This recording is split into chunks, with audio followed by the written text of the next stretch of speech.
सबसे पहला जो क्वेश्चन जो ऑब्जेक्शन है और एवोल्यूशन के मुतालिक वो ये है कि it's just a theory and it's not a scientific fact. तो इसके बारे में आप क्या कहेंगे कि एवोल्यूशन वाकई सिर्फ एक थ्योरी है जिस तरह बाकी अनकन्फर्म्ड थ्योरीज होती हैं, या फिर वाकई एवोल्यूशन जो है उसके पीछे इतना साइंटिफिक एविडेंस है कि उसको हम एक लॉ बना सकते हैं, तो सिर्फ एक थ्योरी नहीं कह सकते। एक तो हमारे यहाँ ये एक बहुत बड़ी गलत फहमी है कि साइंस की थ्योरी और साइंस की लॉ जो है वो कोई किसी किस्म की हाया रखी है, जिसमें लॉ जो है वो थ्योरी के से ज़्यादा बड़ा होता है या थ्योरी से ज़्यादा सीक्रेट होता है, या लॉ को कभी गलत साबित नहीं किया जा सकता। ये बिल्कुल एक साइंस की मिसअंडरस्टैंडिंग पर मबनी है। लॉ और थ्योरी में फ़र्क जो है वो कम से कम जो मुझे समझ में आता है वो ये है कि आप अगर कुछ ऑब्जर्वेशन करते हैं, उसमें एक पैटर्न ढूंढते हैं, वो पैटर्न जो है उसको हम लॉ कहते हैं, राइट। जैसे आप ज़मीन पे 1 मीटर से गेंद फेंकें और उसके बाद 2 मीटर से गेंद फेंकें और उसकी स्पीड मेजर करें, फिर 3 मीटर से गेंद फेंकें, तो वो आप एक टेबल बना सकते हैं कि उसको कितनी देर लगती है, और उससे आप एक मैथमेटिकल रिलेशन बना सकते हैं, राइट।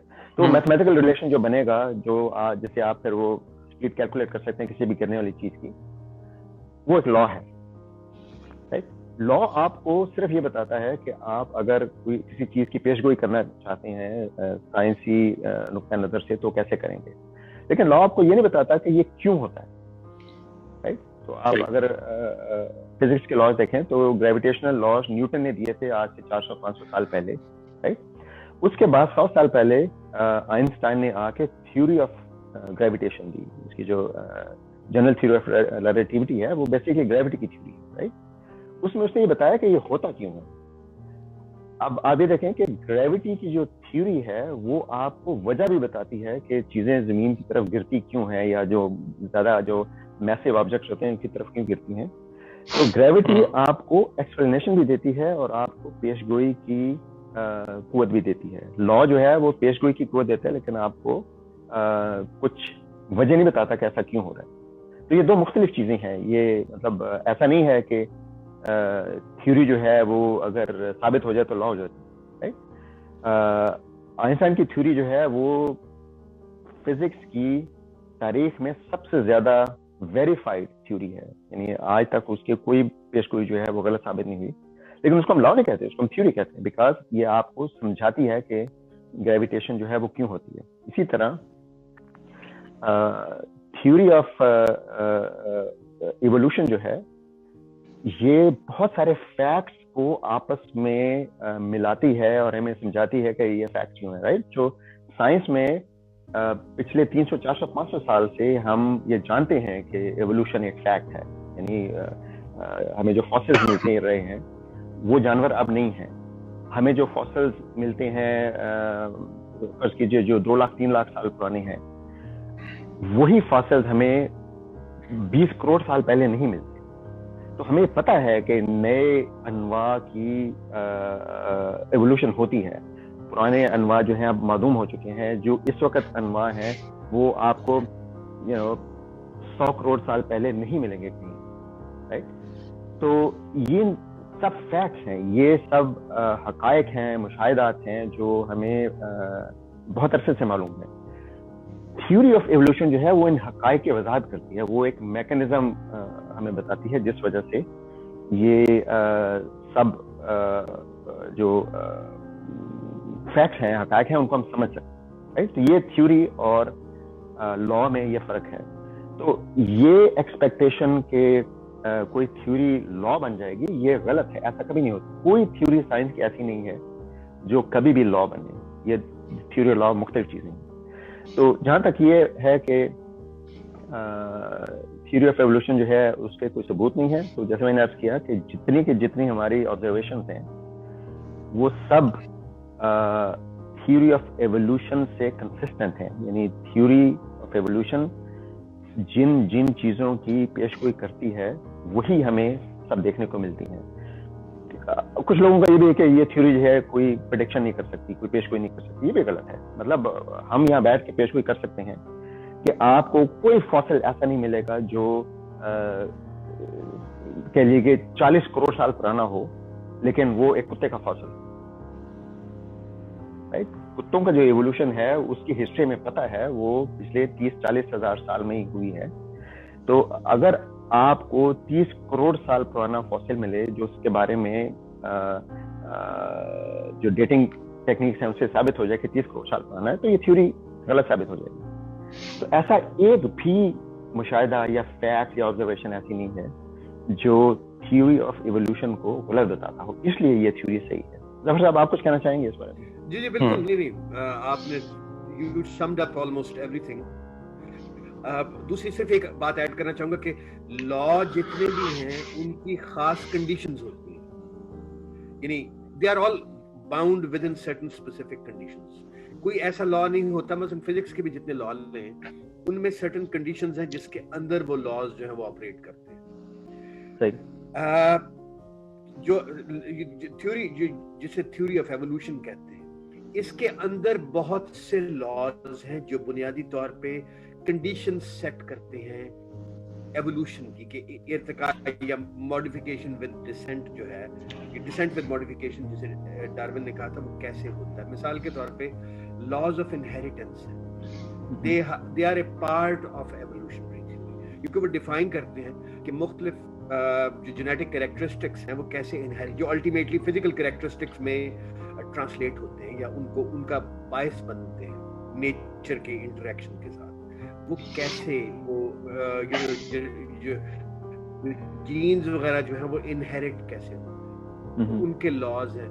फिर उसके अलावा इन जीन्स का एक पर्टिकुलर, कहने का मेरा मतलब ये है कि थ्योरी ऑफ एवोल्यूशन में बहुत सारे लॉज हैं जो इनकॉर्पोरेटेड हैं। तो laws of Mendelian laws of inheritance हो गए। उसके अलावा फिर हार्डी वाइनबर्ग लॉ है जो डिटरमिन करता है कि एक पॉपुलेशन में एक पर्टिकुलर जीन जो है किस तरह स्प्रेड करेगा, ठीक है, वो है। फिर उसके अलावा बायोजेनेटिक लॉ है, खासतौर पे डेवलपमेंटल बायोलॉजी में, जो ये डिटरमिन, जो ये हमें बताता है कि एक जानवर की, एक मल्टी सेलुलर ऑर्गेनिज्म की डेवलपमेंट में, मिसाल के तौर पे इंसान जब माँ के पेट में होता है, अगर आप उसकी डेवलपमेंटल प्रोसेस को शुरू से देखना शुरू करें तो उसमें वो फीचर्स उसकी डेवलपमेंट के दौरान पहले जाहिर होंगे या नजर आएंगे जो उसके एवोल्यूशनरी ग्रुप के साथ वाबस्ता है। मिसाल के तौर पे इंसान जो है उनका शुमार कॉर्डेट्स, ठीक है। कॉर्डेट्स के बुनियादी तौर पे 3 फीचर्स हैं, ठीक है। एक ये है कि उनमें बुनियादी तौर पर एक सेंट्रल नोटोकॉर्ड होती है जो उनके डोर्सल जिस्म के दरमियान में रन करती है और वो एक पूरे जिस्म को सपोर्ट करती है, ठीक है। एक तरह से स्केलेटल स्ट्रक्चर है, सही। दूसरा उनके गर्दन वाली जगह पर इस किस्म के स्ट्रक्चर होते हैं जिसको फेरेंजियल स्लिट्स कहते हैं, ठीक है। उसके अलावा उसके आगे यानी रीढ़ की हड्डी जो है वो आगे बढ़ती है, वो टेल बनाती है। अब ये तीनों जो है कैरेक्टरिस्टिक्स हैं इंसान की इब्तदाई डेवलपमेंट में आपको बारी बारी अपीयर होते नजर आते हैं, ठीक है। ये बायोजेनेटिक लॉ की, और ये तमाम कॉर्डेट्स में ये सब चीजें हमें दिखाई देती, ठीक। तो इस तरह के और भी लॉज हैं। तो ये लॉज बुनियादी तौर पर थ्योरी का हिस्सा, मैं ये कहना चाह रहा हूँ, बस। सही। इसमें आई थिंक जिस तरह आपको पता होगा कि जब न्यूटन ने अपनी ग्रेविटी की थ्योरी दी थी तो उससे पहले हमारे पास कुछ लॉज है जिनको हम कहते हैं केपलर्स लॉज, लेकिन वो ऐसा लगता था कि आर्बिट्रेरी तरह के लॉज हैं।